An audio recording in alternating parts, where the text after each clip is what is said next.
You'll make this rather snappy, won't you? I have some very heavy thinking to do before 10 o'clock.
All right, welcome into Greenie Sports Cards Live, the world's first multi-stream broadcast and live auction for the hobby industry. We are thrilled to have you with us tonight or beyond, wherever you may be watching. And it's a Championship Tuesday show here today for the Ohio State Buckeyes, our Ohio State Buckeyes here in Ohio, great state of Ohio. And we appreciate you tuning in and catching the show from wherever you may be watching on multiple streams, multiple platforms, as many of you have done since about a year ago when we launched this thing in late January on Greenie Sports Cards Live. So we appreciate you joining us. You can comment in the sections of any platform you're watching, whether that's Facebook or Instagram, the X, the old Twitter, even LinkedIn. So if you're catching us on any of those channels, including YouTube, please comment, submit your questions, like and follow, and continue to share. And if you've missed any of our shows, you can always go back on YouTube on Greenie Sports Cards, as well as the Facebook page, and check out some of the highlights from the show. So we've had an amazing slew of guests in the first year, 56 guests to be exact in 2024, and the train continues on. We had Will Stern on last week from Collect, and we've had our week recap show recently, and we're going to continue tonight, which is no exception. We're going to welcome in tonight both Bob Ibach and Ryan Curtiss, and we've got some great content for the hobby industry. Bob, who is representing Nyco Sports, will talk about a really, really cool item and a football, actually commemorating the OSU championship last night against Notre Dame. And then Ryan from Sasquatch and the Best Card Shop, where he serves as marketing director, will join us a little bit later, talk about all things hobby industry, and we can get some inside information from Ryan and just continue this thing on. So again, thank you for joining us. Make sure to like and follow on the pages, and we'll go ahead and welcome in the namesake man himself, who allows us to do this every week. Steve Greenberg, aka Greenie, welcome into your show, Greenie Sports Cards Live. Thanks, Jeremy. Thanks for having me. I appreciate that. I had no choice, right? Yeah, well, right. Yeah. Right. Thanks for the call. Well, that's right. That's right. Yeah, as you said, great day to be a Buckeye. I have one of my older Ohio State shirts on. GVR couldn't get me mine quick enough for today, but I did make an order this morning from GVR, as I know a lot of people probably did.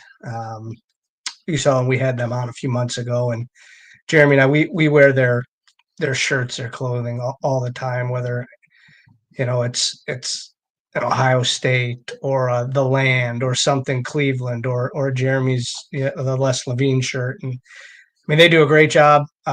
Whether the Buckeyes won or lost, they had things ready to go, but they made some really cool ones that the one that I purchased sold out pretty quickly. And as we saw, Jeremy, yesterday, that the Buckeyes played like champions yesterday. They did, and it's pretty cool to be able to share that. The college football playoff national champion for this past season, 2024, is the Ohio State Buckeyes. So very, very cool. Obviously, we're here in the state of Ohio. This wasn't just a passing fancy or rooting interest. I did somehow earn a degree many, many decades ago from the Ohio State University. My father went there. My uncle went there. They earned degrees. My sister has 2 degrees from the university. So not to be outdone by any of us. So it's a family affair. It was a great night. I think, Greenie, based on what we've experienced in the last year, if Notre Dame played almost any other team in the country, we would have been rooting for them based on some personal relationships and connections. They just so happen to be facing the buzzsaw of Ohio State. Yeah, no question. I mean, we've talked about our newfound affiliation over the last year with Notre Dame, and I was rooting for them to get to the championship game. Obviously, I was rooting for Ohio State harder to get to the championship game, and then, I mean, it is what it is. Last night, I mean, I was hoping for a 70-0 game, but I'll settle for a victory in any way we could get it. Yeah, it was. I was strangely calm throughout that. I wasn't really stressed out until, quite honestly, the Emeka Egbuka fumble that really kind of changed the game in the third quarter for a bit. But they were still up 16, 4 scores, getting into the end zone twice plus the 2-point conversion. So this is Cleveland, this is Ohio. Anything can and does happen. So you never know till it's over. But great night. All things being equal, I'd rather win than not, and they did. So I'm sure we'll bask in that for a while. We're going to get to talk to Bob Ibach here shortly with Nyco, and he's got a really, really cool item that we'll talk about. This is an example of a very similar type of product that's going to be available here to order for any of you Buckeye fans. Just a tremendous piece, and a fully engraved piece that'll commemorate the college football playoff and the OSU championship. So we'll get to talk to Bob here a little bit. Of course, Bob served as a longtime PR director for the Chicago Cubs and for the National Sports Collectors Convention. He was involved with that for many, many years as well. So we're going to talk with Bob, and then we'll catch up with Ryan Curtiss as well from Sasquatch and Best Card Shop. So Greenie, just real quick, I want to talk about, you had an incredibly busy weekend as well with Kirtland's show on Saturday, and you followed that up with the Glen Eagles show on Martin Luther King Day yesterday or Monday. Yeah, it's all a blur at this point. So give us a little bit of insight, what you saw, heard, and felt at both of those shows. Yeah, I mean, I saw what's been going on for the last several years. I mean, there is no slowing down in the collecting world or the buying and selling world. There was a couple of shows in Northeast Ohio this weekend. So Kirtland actually had a couple less vendors, but there was no shortage of customers that came through the door. And then, yesterday we tried something different. There's no school. It's MLK Day. A lot of people are off work, and we're like, let's try something. And, we've become pretty friendly with the golf course up here and done some Wednesday night things. And they're like, yeah, sure. Let's open up our room. We'll open up the kitchen. And, we didn't charge admission, so I can't, say that this many people paid to get in, but there was well over 100 people that came on a Monday, and kids from, a lot of the surrounding cities. It was actually really cool to see.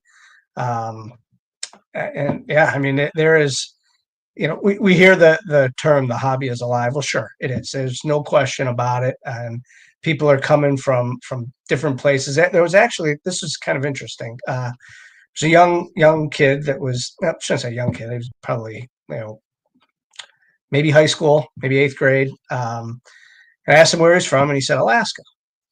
And I said, well, where do you live now? And he goes, Alaska. I said, I said, what are you doing here? He goes, well, my dad had a business trip here, and I Googled card shows, and I saw you, and I asked if I could come. So he flew out. His dad had a business trip. I think he said they were in Akron, and they got in on Saturday. so they couldn't make it to any shows on Saturday. And he came to the show. He had a great time. He lives in Fairbanks, Alaska. He says there is one show there every so often, and there's like 3 vendors. And he was like, Anchorage has a show, but it's a 7-hour drive. Wow. And he was like, I go to that like twice a year. So he does everything online. So he's probably high school age, I guess, and he must be driving And age. But yeah, it was that was pretty interesting. Came to Cleveland to warm up a little bit here too. He did. Well, maybe not this weekend, but in general, yeah. So that was interesting. That was really cool. I started following him on Instagram, and yeah, I mean, you never know who's going to walk through the door.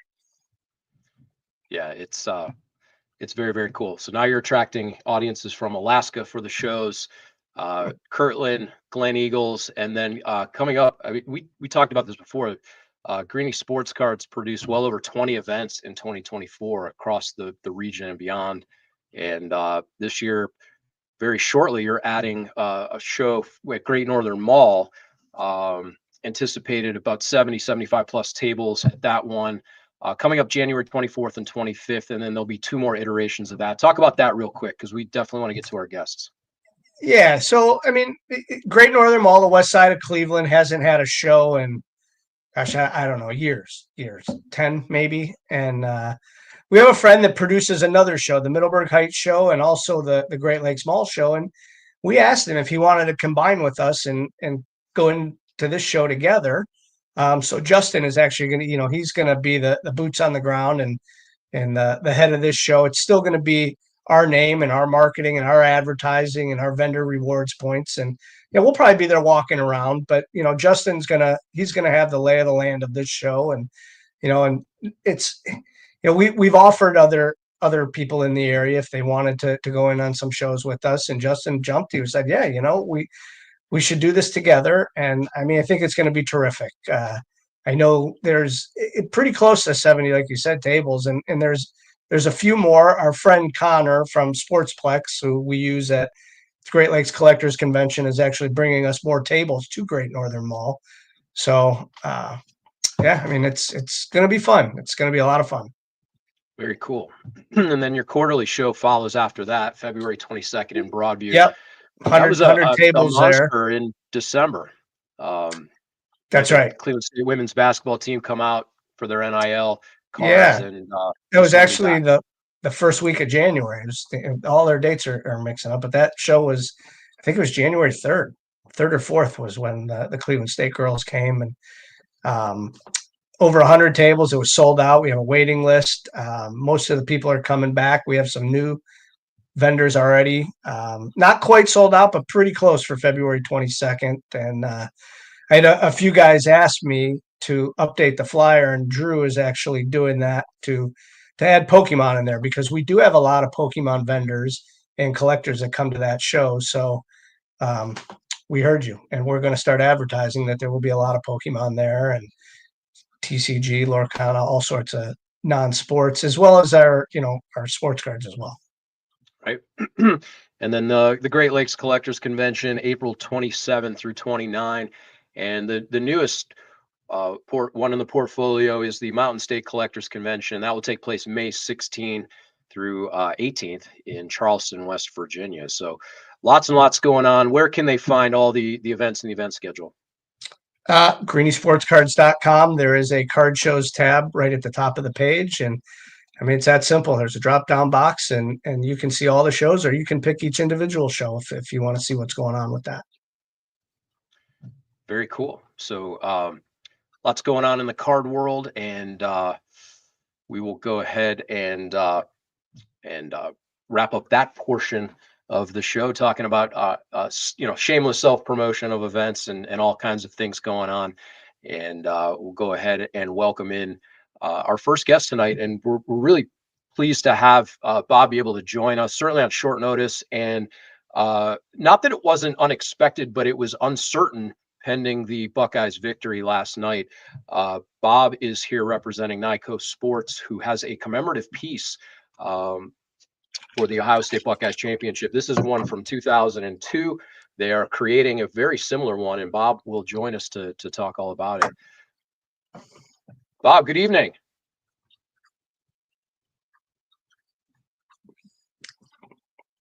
Click your mic, Bob.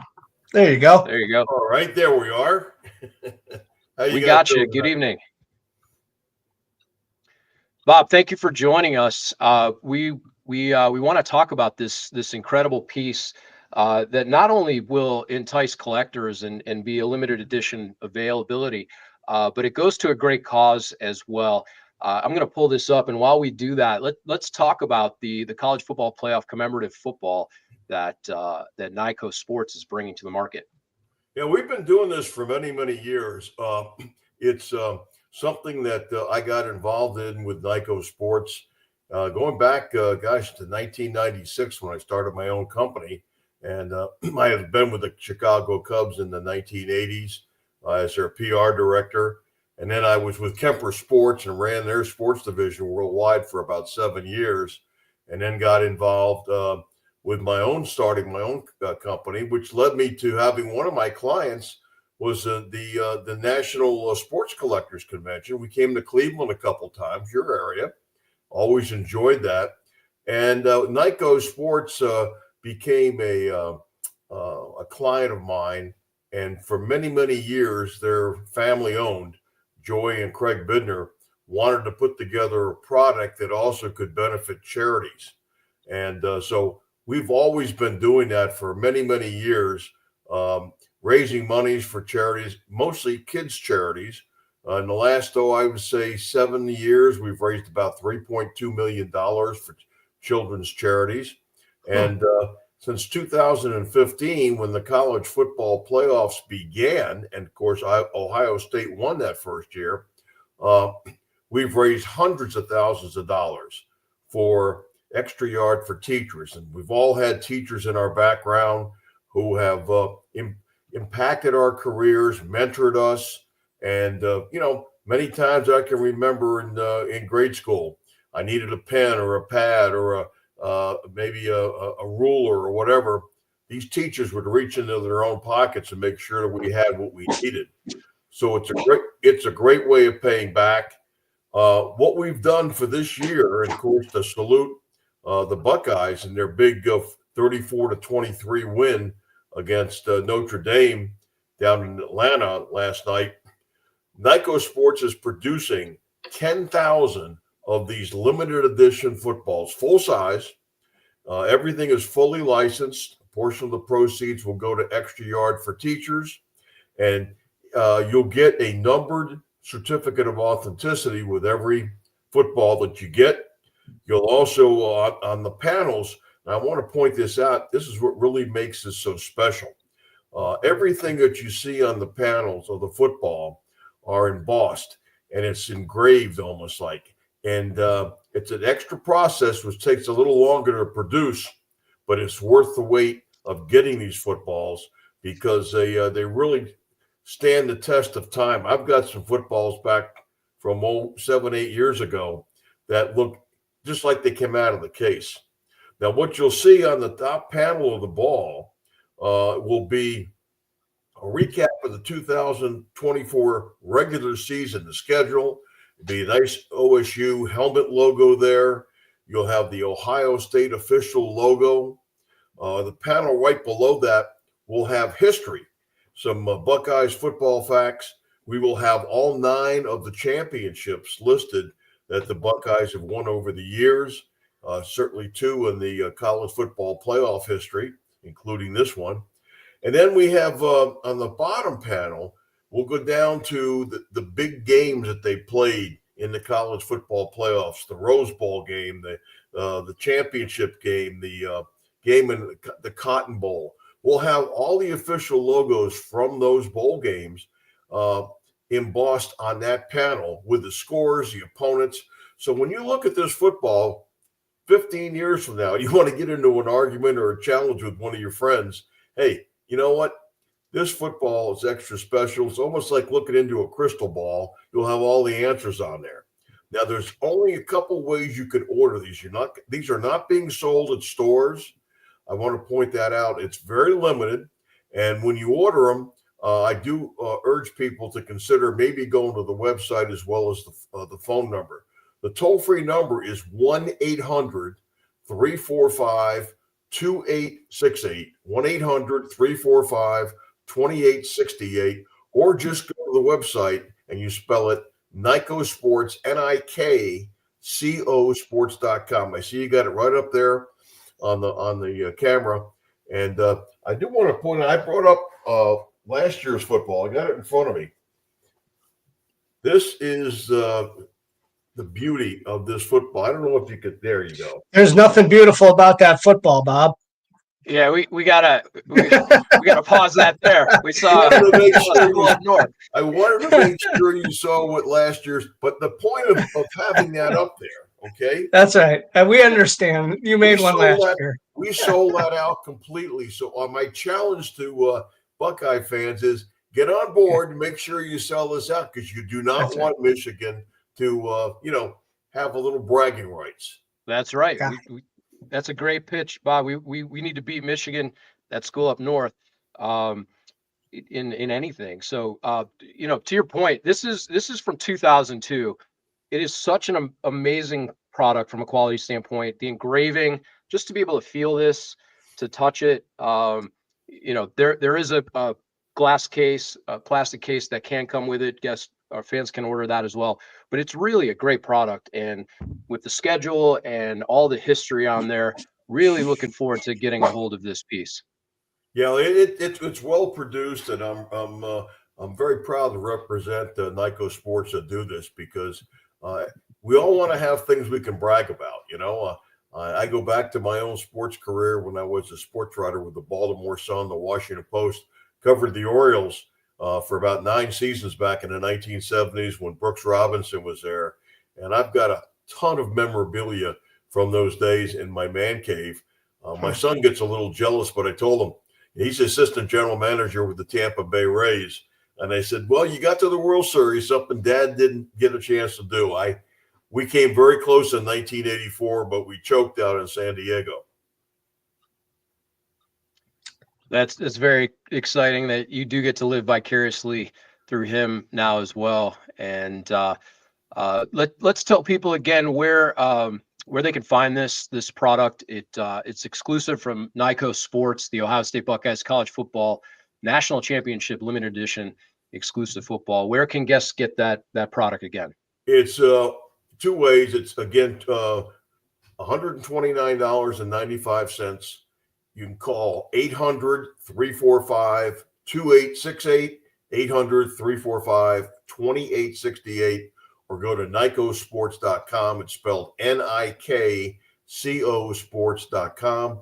But I do urge people, do it sooner than later, because these things sell very quickly. As you both know, being in memorabilia, 10,000 is really not a lot.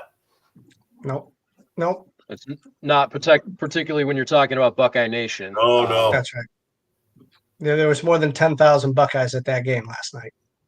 Well, I read recently where there's more support, more Buckeye fans in this country than any other university. That's amazing. That's great. Congratulations. We'll take it. They and the Browns backers are the biggest in the NFL. So we support our teams here in Ohio. I've always enjoyed coming to your state, except years ago when I was with the Orioles, coming into the old ballpark. Yeah. It was a little bit of a chore. Earl Weaver used to get so mad. He'd be in the dugout. You know how there was a low dugout, and he'd get excited and jump up. And even Earl, only about 5'10", would bump his head and everything else. A lot of the ball players are always, that, and the fact Boog Powell couldn't stand the guy beating the drum in center field. He said, "When you get that guy to shut up," and I know years later he was still beating that drum. Yep, he was. He did it for a long time. Yep. Yeah. So we had a chance to catch up with Dave Stewart earlier this year, Bob, at the National, and asked him about some memories of Cleveland, and he said the exact same thing. He said that the sound of that drum in the stadium that at that time didn't have a lot of people there, but great memories. And I mentioned this too. We definitely want to have you back, because we could spend a whole hour catching up and beyond on your stories of your time with the Cubs and and the Orioles, and of course the National. We would love to have you back and talk about that. And Would love it. Yeah. Meantime, make sure you get to Nyco Sports or call that number. And if you're a Buckeye fan, get a hold of that one-of-a-kind piece of memorabilia, limited to 10,000. So, Bob, thank you so much for joining us, and we look forward to catching up again.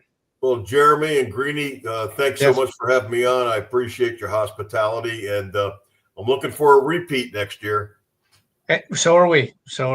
Thank you, Bob. We appreciate it. You have a good evening. You too. You too.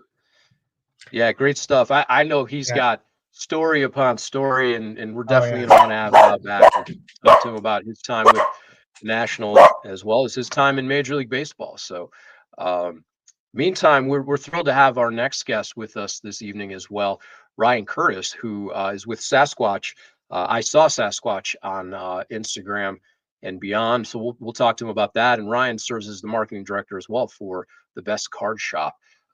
So what an evening. We're celebrating a championship, and we get to talk about the best card shop that's out there. So we'll go ahead and welcome Ryan to the show. Ryan, thanks for joining us this evening. You might be muted as well. I'm back on. Okay. There you are. Hey, Ryan, how are you? I'm doing well. How are you? Good. We're great. I mean, we're national champs today, so we're great. I was gonna congratulate you. Yeah.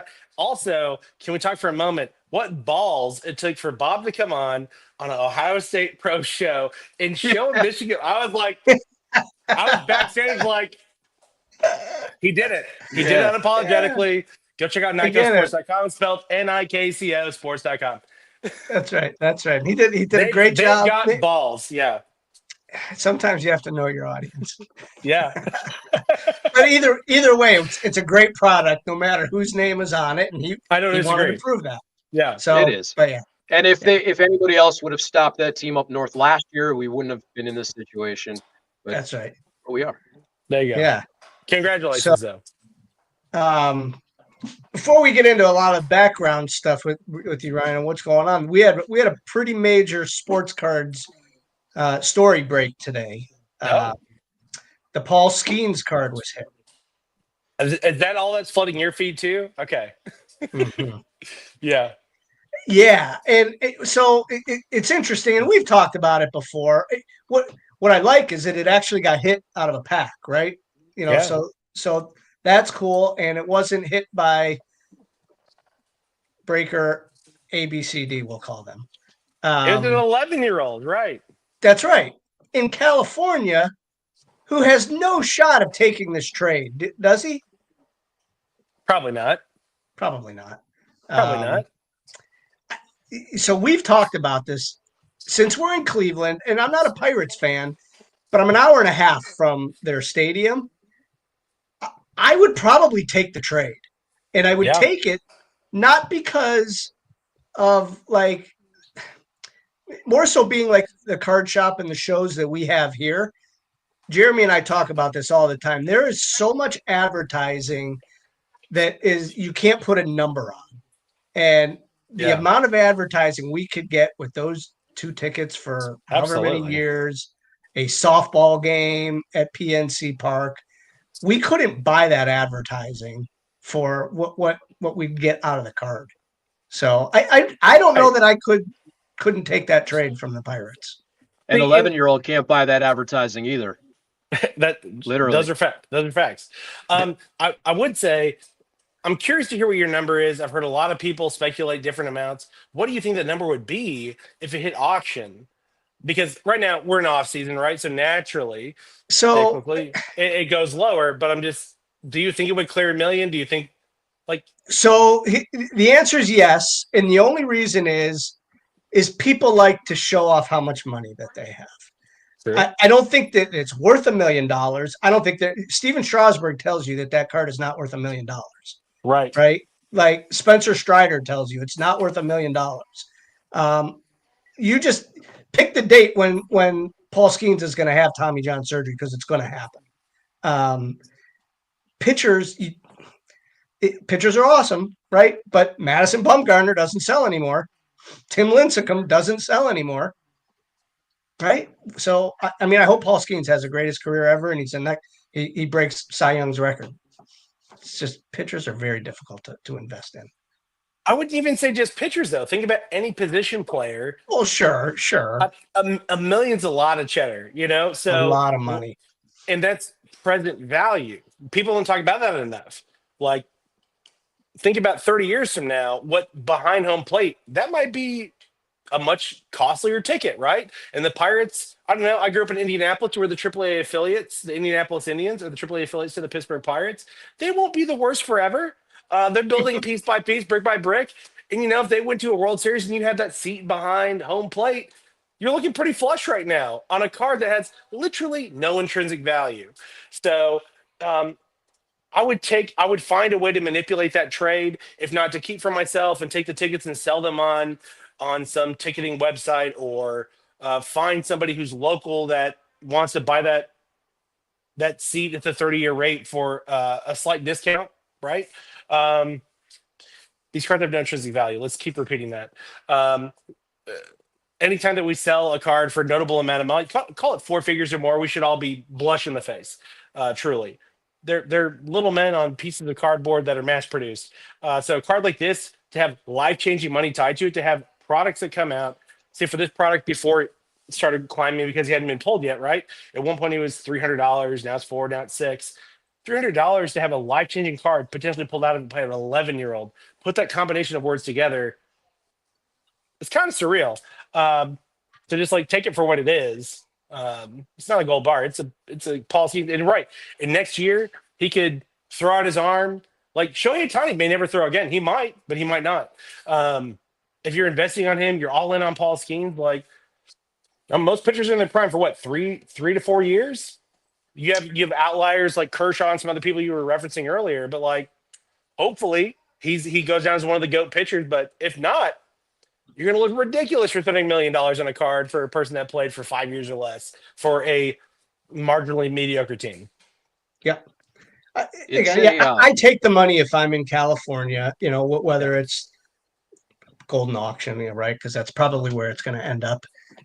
Take the money. I wouldn't fault him for doing that. And quite frankly, if somebody offered me a lot of money, I'd probably do it too. But the position that we're in with promoting these shows and running a shop, I would take this trade being that close to Pittsburgh because of what I can do with all the extra things. But it's I could see looking card. Yeah. That patch on there is cool. The proposed trade that the Pittsburgh Pirates put out there, you can see it there. 2 Pirates season tickets behind home plate for 30 years, a meet and greet, autographed jerseys, a softball game at PNC Park, a Pirates game with Livy Dunn in her suite, courtesy of Livy. Ryan, what do you do with that? What if they're not together, by the way? Well, you got to do it soon. You got to do you lose that chance? Yeah, I know.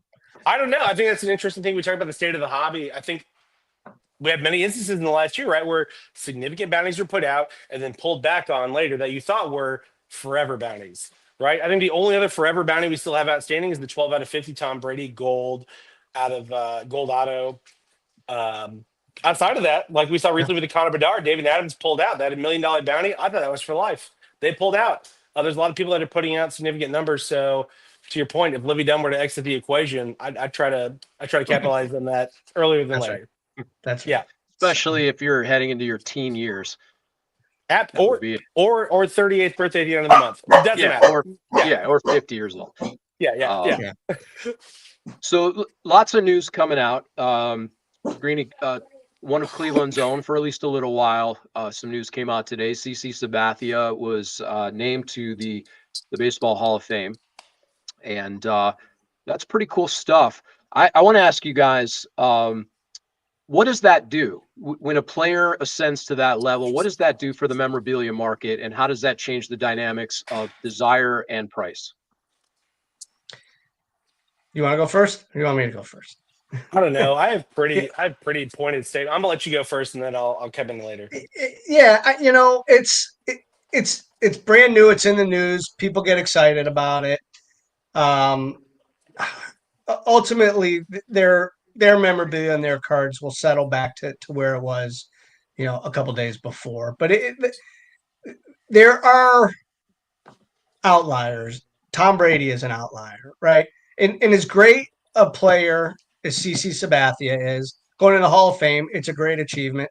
His cards will sell for the next couple weeks, but then they'll go back to being, what they sold for 3 weeks ago or 6 months or a year ago. And that's the same when, unfortunately, somebody passes. I mean, when Ricky Henderson a few weeks ago, his cards spiked like crazy, or his autographs, the day and the next couple days. And then they went back to the market value of what they sell for, realistically. I agree to that. The sad thing is the CC Sabathia, I think where the trajectory is when they leave the league is important, and CC's was always pretty flat or narrow. That's unfortunate because if you look at his entire career, largely amongst the Indians and the Yankees, it was an outstanding career. He won't get the credit because he's not as much of a profound household name. He didn't have the amount of rings that some other people have.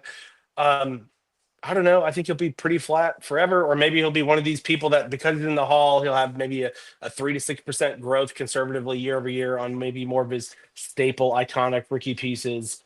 But present day, before he even went into the Hall, I mean, his prices were nonsensically low, right? People who have just Hall of Fame-esque careers warrant better prices maybe, but I think a lot of it comes down to, do they play with, there's a lot of freakonomics involved with this, right? Do they play their entire career with one team? Was that one team a pretty economically flush market, right? Like in New York or a Boston. If you got drafted by the Rays, sorry, you might not have been drafted by a worse team. Diamondbacks, you could have a prolific career with any of these teams and you're going to fall short. Look at Kevin Durant for the NBA, right? He's been on 5 teams now? He'll go down as a top 20 player, maybe ever in the league. And his prices don't match that at all. Why? Because he never built a loyalty exclusively to maybe one city per se. And I think that impacts their market. CT will be in that same category, but also his market trajectory in the card industry in general was never that prolific anyway. But I'm happy for him. And who else did we have today? We had another pitcher and Billy Wagner and Ichiro. That's right, Ichiro. Even Ichiro. Look at him today. You can get Ichiro. You can get autos of his out of 25 for under $200 today. That makes no sense. Behind the hit king that is not in the Hall of Fame, travesty, rest in peace, Pete Rose. Ichiro right there in the same discussion, and both of them you can get their autos for very reasonable prices. Was that because they signed a ton? Maybe, or I don't know. Was it the market they were in? Is the nasty natty Cincinnati not pumping it? Pete Rose played in New York. Would his market be a lot higher? I think so. Same with Seattle with Ichiro. For the stats that he pumped out, look for pound for what he did compared to other players. He should be 5x, 6x on an average product release today.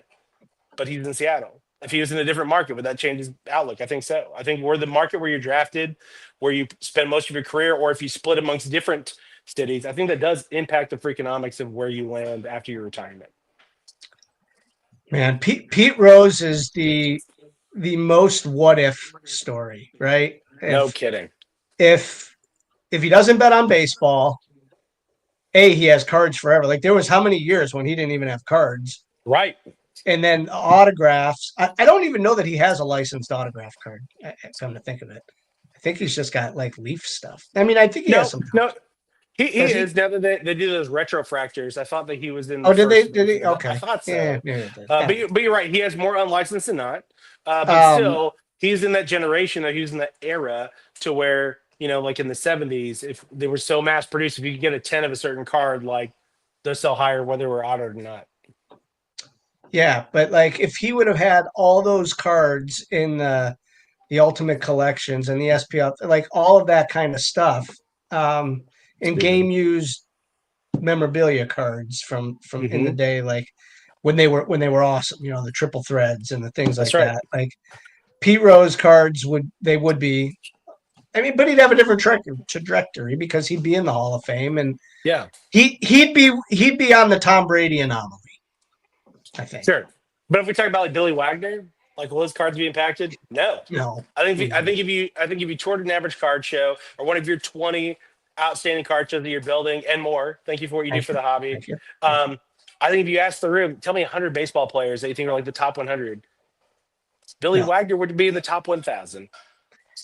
No No, disrespect, you made it to the hall, and I'm sitting in a corporate job every day, so you're winning in life, not me.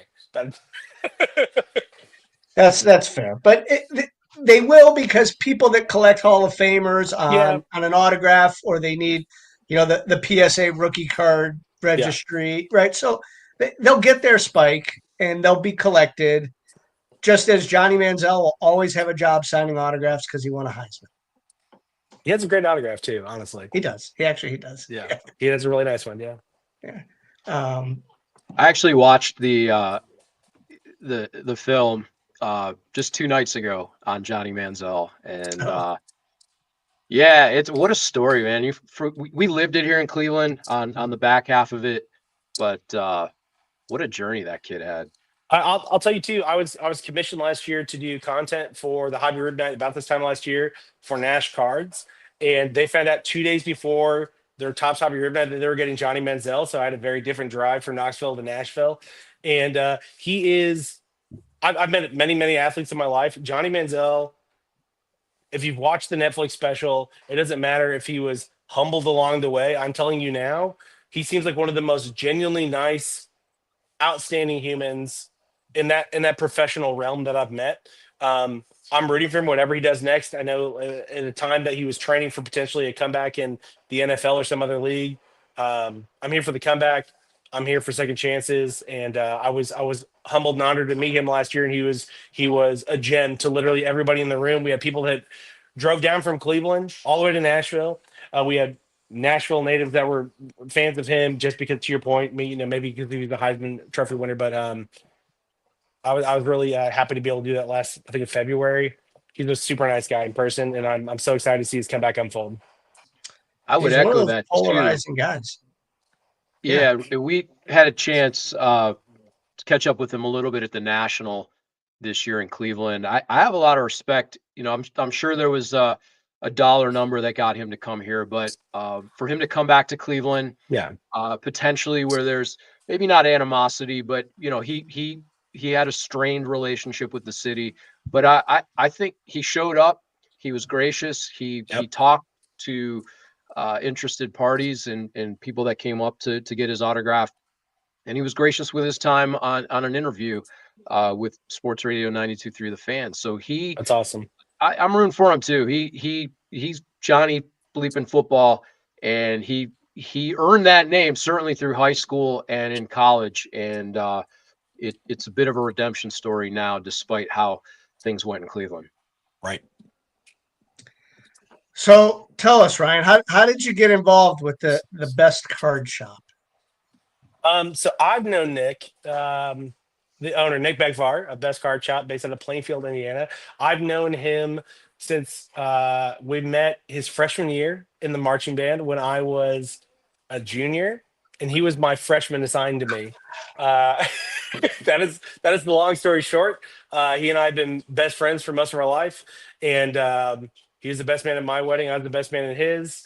And it's so funny because he had never touched sports cards at all before the pandemic, and I've been a card head, for most of my life since I was about 5 years old. And I kept on trying to loop him in. And for a while there, he found outlets, mostly in the Magic the Gathering community, which is different and cool in its own right. He used to have a card shop named Affinity for Cards, and he was very successful at that. And then during the pandemic, when we were all, stuck in our homes and not allowed to go anywhere, he got into groups on Facebook, which begat him getting into Peach State, right? And the rest is history. He turned his entire basement into a card shop during the pandemic, bought anything that he could get an allocation for, and just grinded like a savage.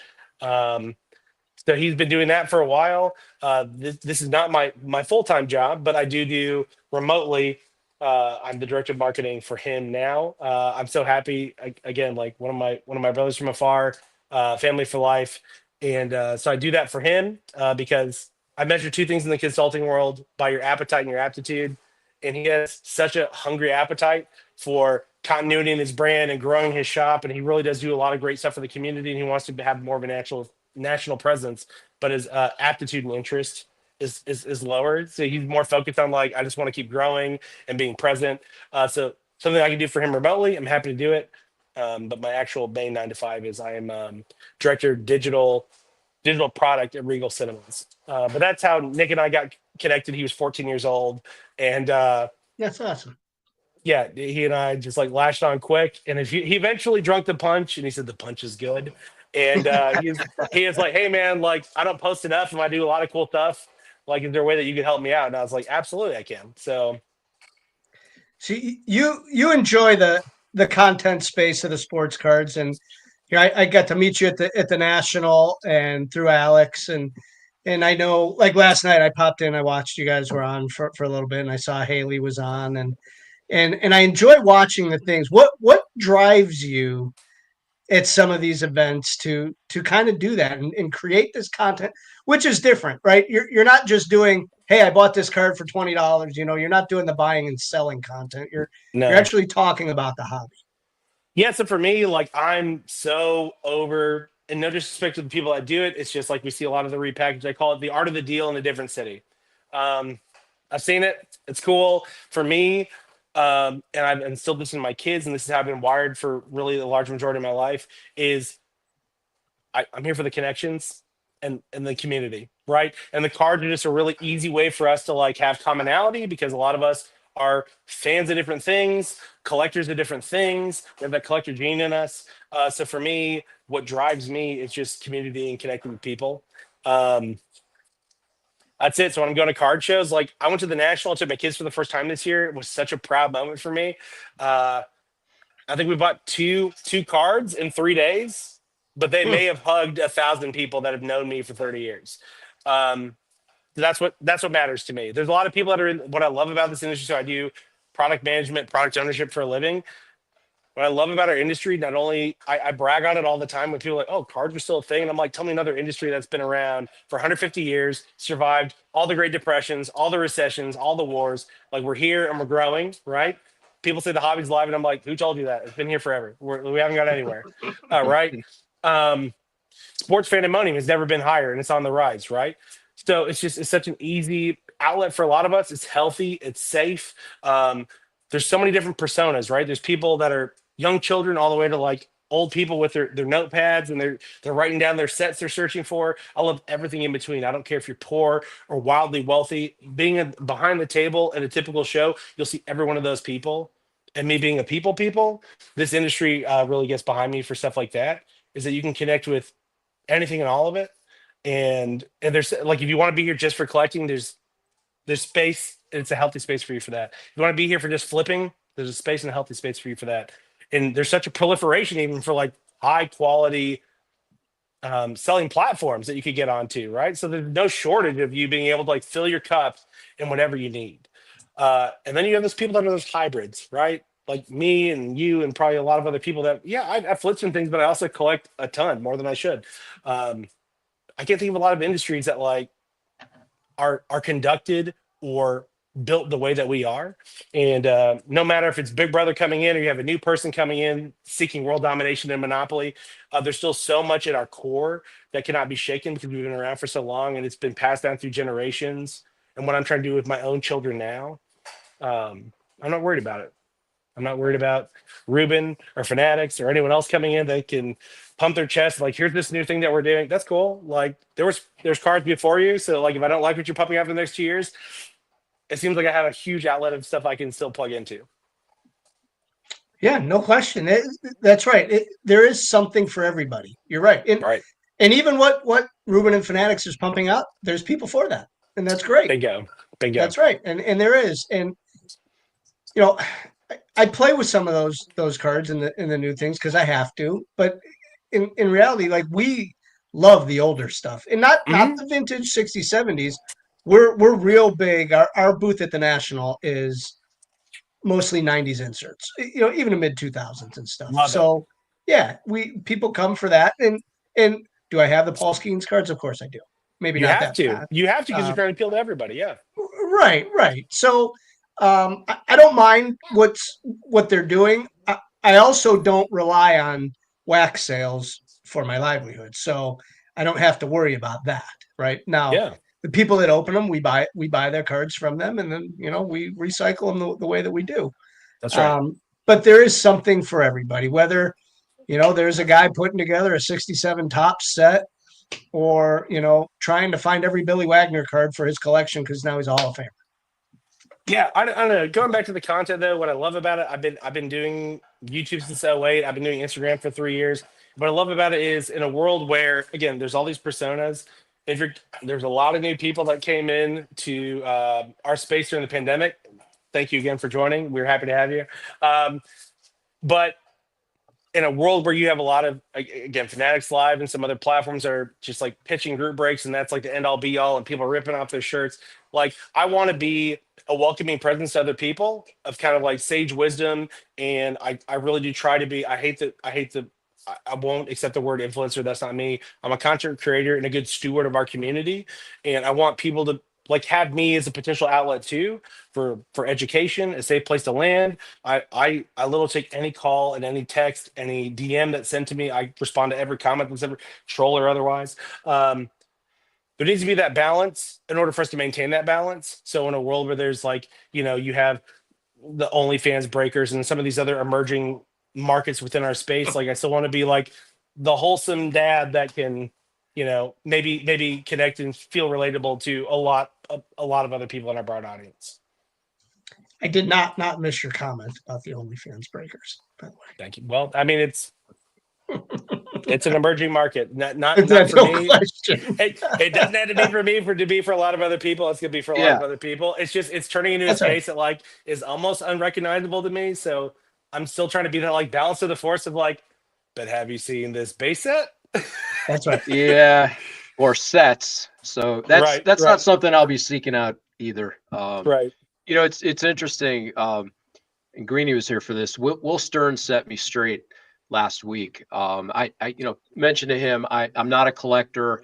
I'm not the guy buying and selling. My interest lies in media and events and marketing. And Greenie's the expert in this space, but he took one look at my setup and was like, quit lying to yourself. You are a collector. So I don't actively, I'm not buying and selling and flipping, but I realized, there's a passion there for everybody. You talk about that space from kids to grandparents and great grandparents. There's a space where I've acquired stuff. All of it is personal to me, but apparently it is a collection, and I'm proud of all of it. It's awesome. So when I was watching last night, I see your name, that I Saw Sasquatch, and you said that you've had several names and have landed on this one. So kind of give us that background of the I Saw Sasquatch. First off, where is he? And how did you see him? The mystery's in all of us. No, Right. No, this one was so bizarre. I was talking about with Haley and other guests that came on our show. I started out with Indie Noodle on Instagram. I lived in Indianapolis 30 years of my life, and my nickname amongst my family is Noodle. It's about an eating contest in Canada. We can talk about that over drink sometime. I eventually transitioned to, hey, Haley. Oh my gosh, I love her. She's such a good person. I transitioned to Dominus Infinitus because I was looking for something different and just something refreshed. I don't know. And I love language and I love words, and that doesn't really translate to our space. And maybe I don't fully either, and that's okay. But when I created my Instagram account 3 years ago, I had a partner when I first started out for about 6 months. He's now my bookkeeper, but shout out to Scott Henderson. Whatever, we're still partners in some way, shape, or form. But when we first got together, we were talking about names. I have about 50 different names written down. I've been a part of a lot of branding exercises in corporate America and know kind of the direction that people are going. And he was really kind of hell bent on being like, Field of Dreams or Home Run Collectibles or something in this fashion. And I was like, no, like I want to be something different. There's so many of those in the room. And like, I don't know. I considered like Greenie. I thought like Curtiss and Co. take pride in your last name, or Curtiss and Sons. I have 2 sons, but I wanted something that was just going to be memorable and different. I remember going to bed that night. He came down from Indianapolis, stayed the night, and I remember I have very like prolific, like vivid dreams. Like they're very long and very detailed. And I remember like to the logo. That's what was in my dream that night. Sasquatch Collectors Emporium. Down to the logo, down to the way the font is spelled. I thought like, hey, if I open the shop in in Knoxville, it'd be on this street, it'd be this store, it'd be inside the storefront. I remember waking up the next day and I told him, I said, "This is our name." And he's like, "What?" I was like, "Yeah, I don't know. It's different and it's weird. It's memorable, like me." I love it. Before we wrap up, I was told about something that I know nothing about, but you know everything about, from the Indy Card Exchange and a Notre Okay. Dame bet that I need to hear about. Shout out to Andy Albert. I was there the day that he bought the shop. Back in 2011. I know. I've known Andy for a good time. What a great man. What a great pillar to our community. Family for life. I do a lot of stuff with him still to this day. So I grew up in Indiana, like I said, for 30 years. And when you grow up, it doesn't matter where you went to school. Like you were conditioned to be Bobby Knight, IU basketball fans, and Notre Dame football fans. I got my undergrad at Indiana University, and I told myself, if I could, I applied to many different schools for my MBA, and I said whatever school I got into, the best one I'd go to. It didn't matter the cost. I had this whole analysis, and I got into USC, which means I can no longer be a Notre Dame fan, which is now sparred a good annual battle between Andy and I. Andy got his MBA from Notre Dame. I got mine from USC, and so now whenever we get together, we talk smack about our two schools. One of the great rivalries, not quite at the level of the game by any stretch, but the trophy is the Bejeweled Shillelagh, which I think is probably the best traveling trophy in the country. It is an actual 24 karat gold staff with real gems inside of it. Not a big deal. So not this year, but the year before, he and I co-hosted a viewing party in Indy Card Exchange. We drove up from Knoxville, brought my kids, invited lots of people in the area. We had like a giant trade night for this USC Notre Dame game that, like, I think Vegas had like a 3-point spread. It was supposed to be close in the year of Caleb Williams. If they just got obliterated. And the bet between Andy and I was not of monetary value, that's not entertaining, not of cards necessarily, that's not entertaining. He has a million cards around him, right? So we said, Andy and I being both fans of the sacrament, more or less, we decided that we would do a beer mile. The loser would have to do a beer mile. I've never done one in my life. But the other person would have to wear the other person's jersey around the entire circumference of the plaza that his shop is inside of. Is about a quarter of a mile. So 4 laps would equal a mile. And every time you crossed Indy Card Exchange, someone would hand you like a 10-ounce beer. Which is what happened to me, the loser. I had to put on a game-worn, I think, Zach Martin Notre Dame jersey in front of my God and country, my family. I have a lot of family in Indiana. So a lot of people were coming out to watch me have to do this in the cold. We were drinking throughout the game, so it was just not a good disposition for me to have to run a mile. And every quarter they gave me a new beer, and he ran the last lap with me. And Andy's a good person. That was a fun bet. And we're here just to have fun and share fun.